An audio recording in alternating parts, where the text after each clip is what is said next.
Hello बच्चों, तो स्वागत है अपने YouTube channel subset science academy में। आज हम लोग पढ़ेंगे। सबसे पहले बता दूं कि जो बच्चे नए जुड़े हैं कृपया चैनल को सब्सक्राइब करें, लाइक करें, शेयर करें। आप सब्सक्राइब नहीं करते हैं तो हमको पढ़ाने का मन नहीं करता है। लाइक करें, शेयर करें, ठीक है। आइए आज हम पढ़ते हैं 1848 के फ्रांसीसी क्रांति क्या है। एकदम सिंपल भाषा में जानेंगे फ्रांसीसी क्रांति क्या है, पूरा सटीक तरीके से यहाँ पर मिलता है, ठीक है। एकदम सटीक तरीके से रटवाने वाला हम लोग काम नहीं करते हैं लोग, सिर्फ समझाने का बस। समझिए एकदम विस्तार से, बहुत मज़ा आएगा समझने में। ड्राइंग के साथ एकदम आपको बताएंगे कि 1848 का फ्रांसीसी क्रांति क्या है। आइए देखते हैं, ठीक है।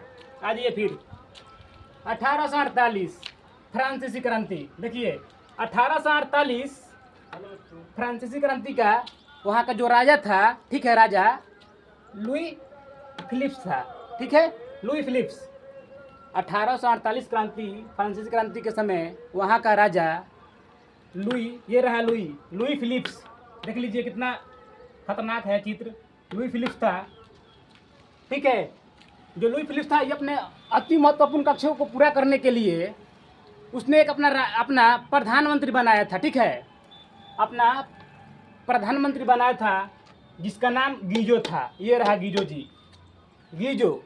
समझिए, जो लुई फिलिप्स था अपना अति महत्वाकांक्षी पूरा करने के लिए, ठीक है, अपना एक प्रधानमंत्री बनाया था जिसका नाम था क्या, गीजो।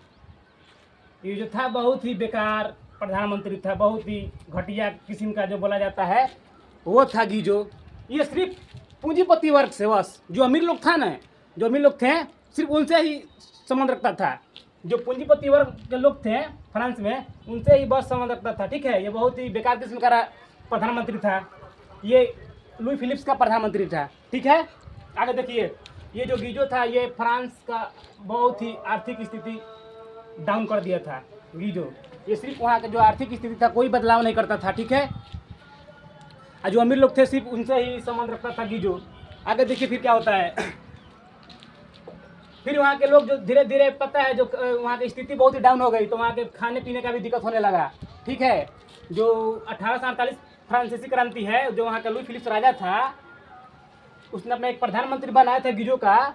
ये जो गीजो था ये सिर्फ पूंजीपति वर्ग से ही संबंध रखता था, ठीक है। और वहाँ की आर्थिक स्थिति में ये गीजो कोई बदलाव नहीं करता था, ठीक है। वहाँ की जो फ्रांस की आर्थिक स्थिति थी बहुत ही डाउन हो गई। वहाँ पे खाने पीने का कुछ नहीं रहा, ठीक है। फिर देखिए क्या होता है आगे।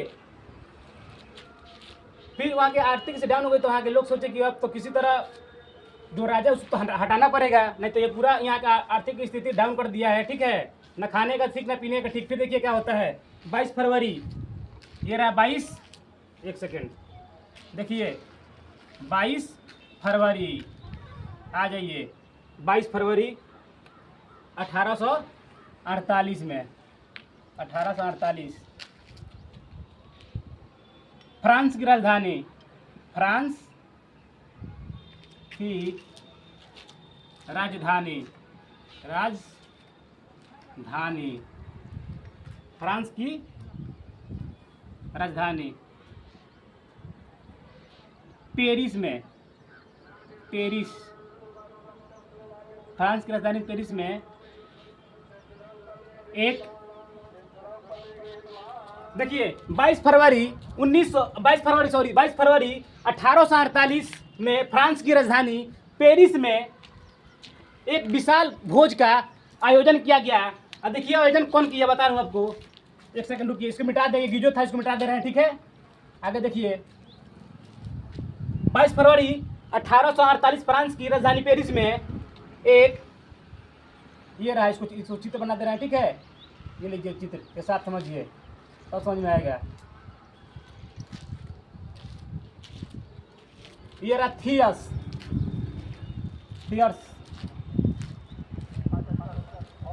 ये देखिए 22 फरवरी 1848 फ्रांस की राजधानी पेरिस में थियस नाम के जो व्यक्ति था, ये एक विशाल, एकदम विशाल भोज का आयोजन किया गया, विशाल भोज का आयोजन किया गया। देखिए ये जो लुई फिलिप्स था ये फ्रांस के लिए माथा का दौरा था, ठीक है, बहुत ही बेकार राजा था। और उससे बेकार इसका जो बताए थे जो प्रधानमंत्री था गीजो, उससे भी बेकार था। ठीक है, जो लुई फिलिप्स था फ्रांस के लिए एक माथा का दर्द ही था। आगे देखिए, ये जो थियस था एक विशाल भोज का आयोजन किया। ठीक है, वहाँ के लोग उस भोज में गए, खाना पीना खाए। ठीक है, एकदम मस्त, एकदम भर पेट खाकर एकदम भर पेट खा लिए। उसके बाद देखिए क्या होता है, सब लोग वहाँ पे इकट्ठा हुए। ठीक है, सब लोग वहाँ पे इकट्ठा होकर गए, भोजन भर पेट खाए। आगे देखिए फिर क्या होता है तो बता रहा हूँ मैं। उसके बाद देखिए और आंदोलन करने लगे। ठीक है, आंदोलन करने लगे कि अब राजा को हटाना पड़ेगा। पूरा इकट्ठा हो गए वहाँ के लोग और बोले अब यहाँ से राजा को भागना पड़ेगा। तो फिर देखिए क्या होता है, 24 फरवरी आ जाइए, 24 फरवरी 22-24, ठीक है, 24 फरवरी 1848 को जो लुई फिलिप्स था अपना गद्दी छोड़कर और गीजो भी अपना गद्दी छोड़कर भाग गया इंग्लैंड भाग गया चार्ल्स एक्स के पास। बच्चों, इससे पहले आपको हम पढ़ाए थे 1830 क्रांति, आपको बताएंगे। तो ये जो लुई फिलिप्स था अपना गद्दी 22 फरवरी 1848 को छोड़कर भाग गया। देखिए, आपको एक याद करने के लिए टिक बता रहा हूँ। जो राजा था ना, राजा ये तो फ्रांस के लिए माथा का दर्द था। ठीक है, जो थियस था एक भोज का आयोजन किया था, विशाल भोज का आयोजन किया था। ठीक है, तो देखिए जो राजा था फ्रांस के लिए माथा का दर्द था। देखिए आपको बता रहा हूँ, ये बता दे रहा हूँ। ठीक है, देखिए समझा रहा हूँ आपको। ये जो लुई फिलिप्स था ये तो फ्रांस के लिए एक तो माथा का दर्द ही था, आपको पता है, बहुत बेकार आया था। फ्रांस के लिए माथा का दर्द हुआ तो राजा के माथा के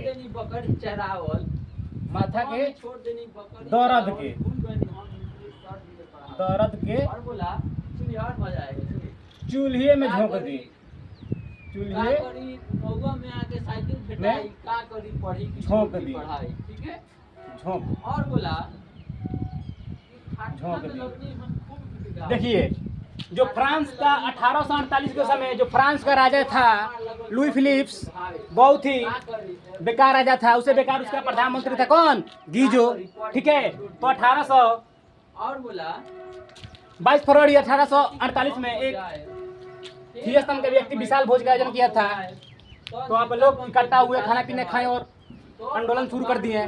तो लुई फिलिप्स को भागना पड़ा। तो देखिए राजा के माथा के दर्द के चूल्हे में झोंक दी। तो फ्रांस के लिए राजा जो था माथा का दर्द था, जो फ्रांस के लिए था राजा, ये फ्रांस यहाँ पे लिख दे रहा हूँ, फ्रांस। अगर आप इस चैनल पर नए हैं तो जो फ्रांस का राजा लुई फिलिप्स था ये माथा का दर्द था, चूल्हे। उसके बाद देखिए माथा का दर्द, उसके बाद देखिए चूल्हे में झोंक दी। तो थियस था जो विशाल भोज का आयोजन किया था, जो थियस था विशाल भोज का आयोजन। तो देखिए विशाल भोज का आयोजन, तो देखिए थोड़ा मिल रहा है ना, चूल्हे पर तो खाना बनल है बाबू, चूल्हे पर नहीं बनल है, तो चूल्हे में झोंक दी। आई समझ में?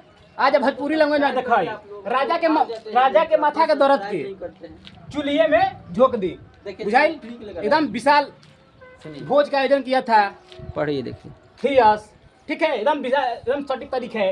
राजा के माथा के दर्द के जो लुई फिलिप्स था ये फ्रांस के लिए माथा का दर्द ही था। ठीक है, तो चूल्हे में झोंक दी। जो थियस था एक विशाल भोज का आयोजन किया था, वहाँ पर लोग आए फ्रांस का, इकट्ठा हुए, इकट्ठा खाना खाकर एकदम दबा कर एकदम आंदोलन शुरू कर दिए, जिससे लुई फिलिप्स को 24 फरवरी 1848 को अपना गद्दी छोड़कर भागना पड़ा। अब भाग कर कहाँ गया? चार्ल्स एक्स के पास। आया समझ में? एकदम बिल्कुल सटीक तरीका था आपको बताने का। ठीक है, देख लीजिए। अगर आप ऑफलाइन क्लास करना चाहते हैं तो हाथोपुर रोड जीडी मोरियो के पास एक कोचिंग स्थापित किया गया है, जिस कोचिंग का नाम सबसेट साइंस एकेडमी है। यहाँ पर बिल्कुल सटीक तरीका से ड्राइंग के साथ आपको सामाजिक विज्ञान पढ़ने को मिलेगा। आप जुड़ सकते हैं आकर।